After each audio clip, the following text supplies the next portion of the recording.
Entendes o que estás lendo? O podcast que te leva através das páginas da Bíblia, livro por livro, capítulo por capítulo. Uma exposição bíblica emocionante. Aperte os cintos e embarque comigo nesta viagem.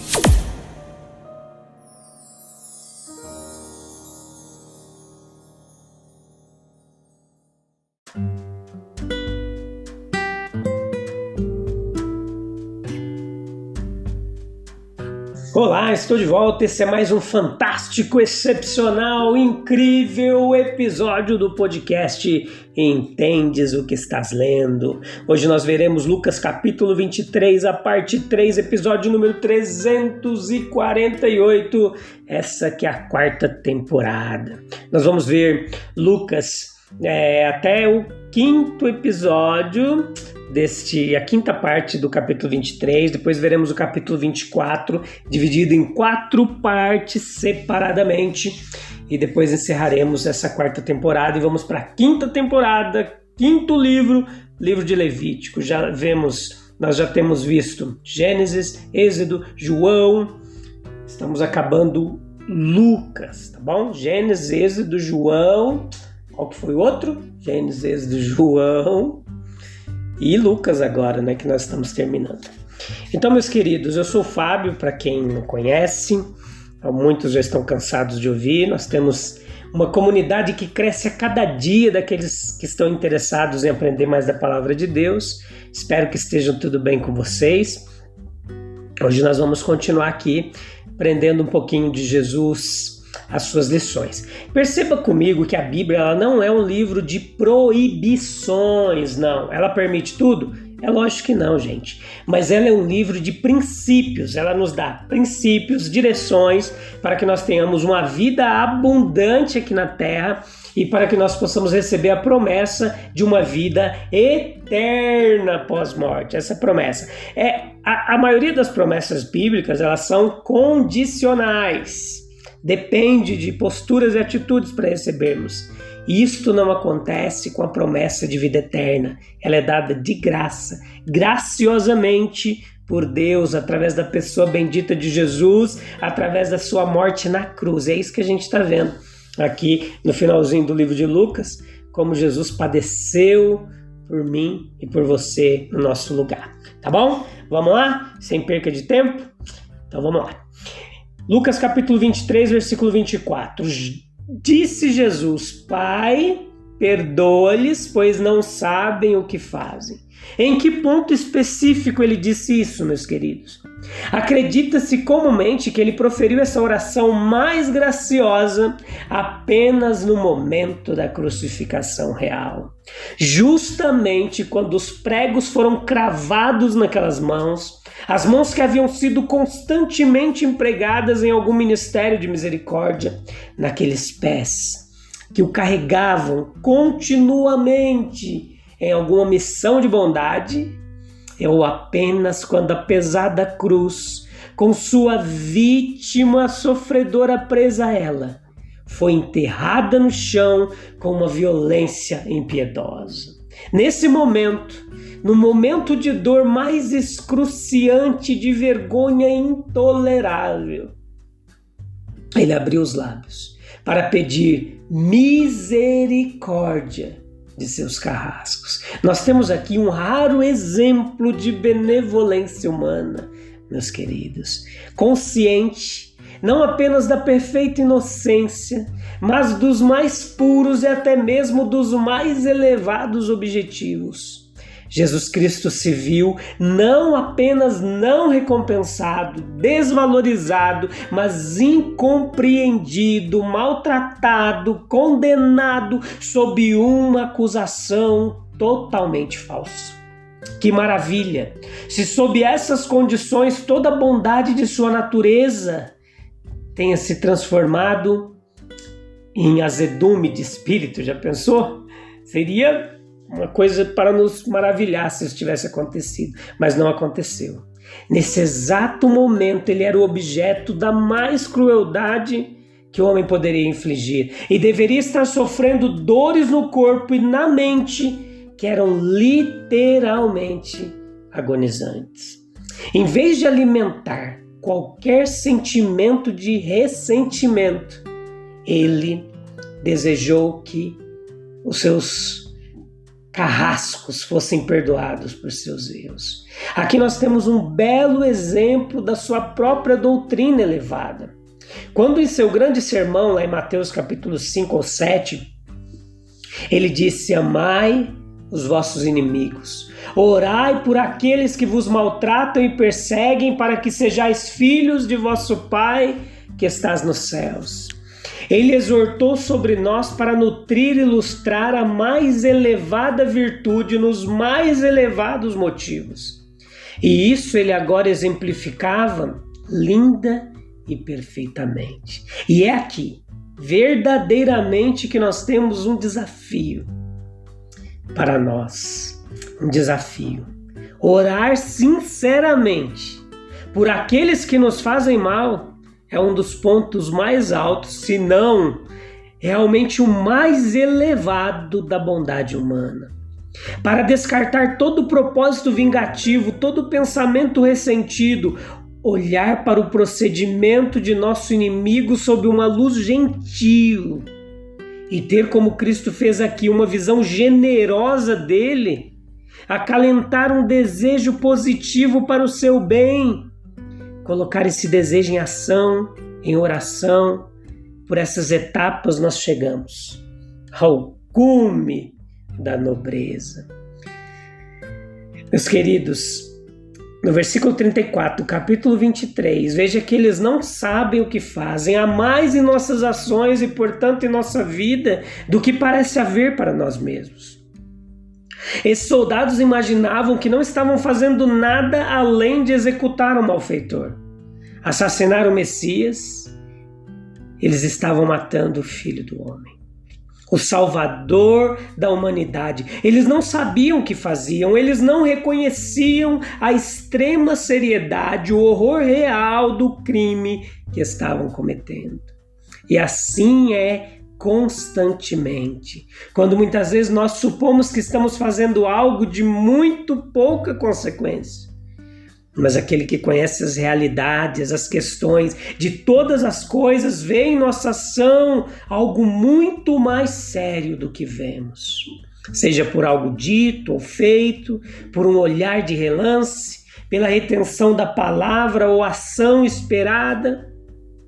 Muitas vezes ferimos mais profundamente do que pensamos. Supomos que causamos uma irritação momentânea.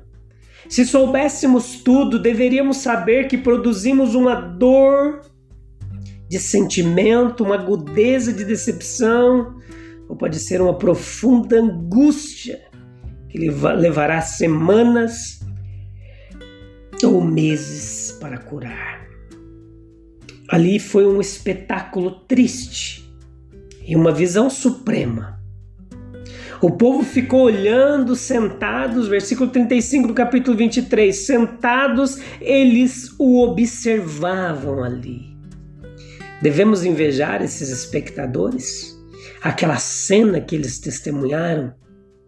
Desejaríamos ter vivido quando com nossos olhos mortais poderíamos ter visto o Salvador crucificado por nós? Eu acho que não. Com essa distância de tempo e espaço entre nós, nós temos um ponto de vista melhor e mais verdadeiro da onde nós estamos. Sem dúvida alguma, nós perdemos muito com essa distância, mas ganhamos pelo menos tanto quanto perdemos. Para aqueles que contemplavam ou que se sentavam e observavam, havia um espetáculo extremamente triste. Eles viram um ser humano sofrendo a última extremidade de dor e vergonha. Alguns naquela companhia podiam olhar para aquela cena com prazer positivo, alguns com impassível indiferença. Mas aqueles em quem pensamos, os discípulos, testemunhariam isso com intensa e comovente simpatia, com extrema agitação de espírito. Sim,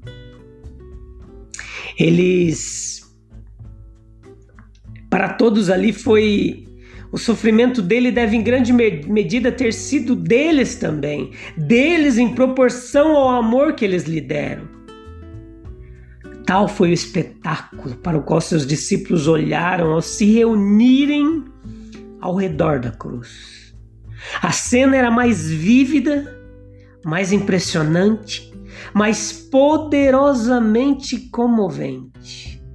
Assim representada diante dos seus olhos, mas na realidade vemos mais do que eles. Nós vemos alguém que uma vez sofreu e morreu, mas cuja agonia acabou, cuja dor e tristeza não são agora para ele fontes de mal. Mas por outro lado, fundamenta a ocasião da mais pura alegria e da mais alta honra.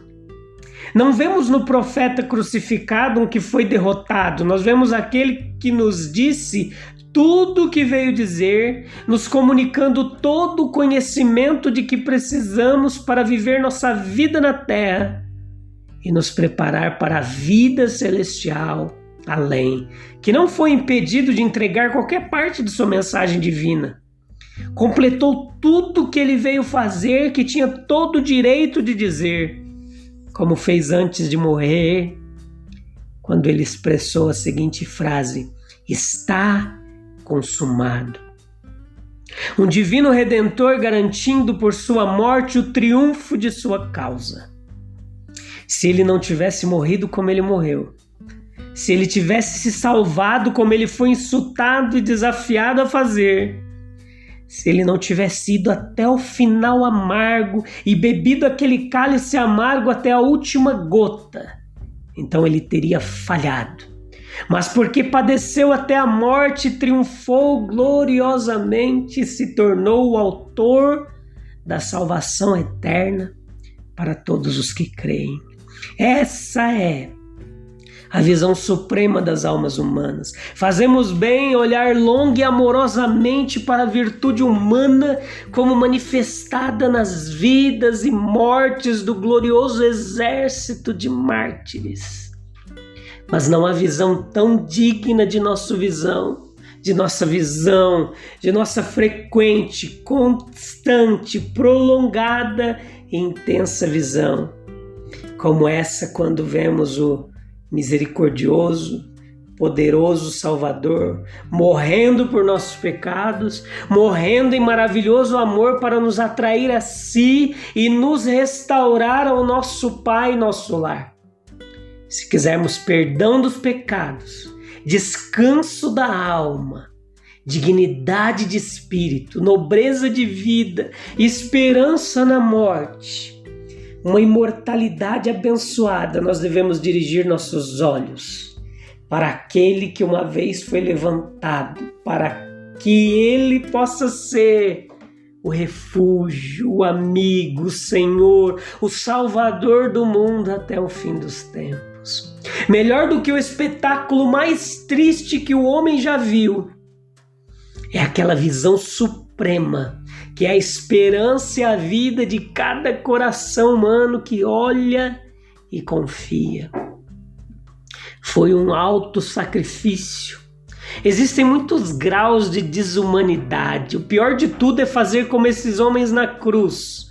Zombar da miséria humana, zombar dela na hora de sua agonia, acrescentar outra pontada aos sofrimentos agudos que já dilaceram a alma. Infelizmente, o que os homens não podem se tornar. Que possibilidades positivas terríveis do mal estão envolvidas em cada alma humana. Essa mãozinha tão suave, delicada, tão bela, tão inofensiva, que golpe não poderá desferir algum dia contra tudo que há de mais sagrado e precioso. Faz toda a diferença. Se sob os princípios cristãos nós estamos subindo firmemente em direção ao que é santo e divino, ou sob o domínio das forças do mal estamos lentamente escorregando em direção a tudo o que é errado e vil. Que argumento para nos colocarmos ainda jovens sob a orientação de Jesus Cristo, justo e o gracioso. Ele ouviu aqueles gritos de escárnio, mas não lhes deu atenção. Ele deixou aqueles caluniadores pensarem que ele era incapaz de se salvar. Ele sabia que se ele se salvasse a si mesmo, ele não poderia salvar os outros. E assim ele voluntariamente continuou a suportar toda aquela tortura. Sim, toda aquela tortura do corpo. A carregar todo aquele fardo de vergonha e agonia de espírito. A ir e descer na profunda sombra da morte.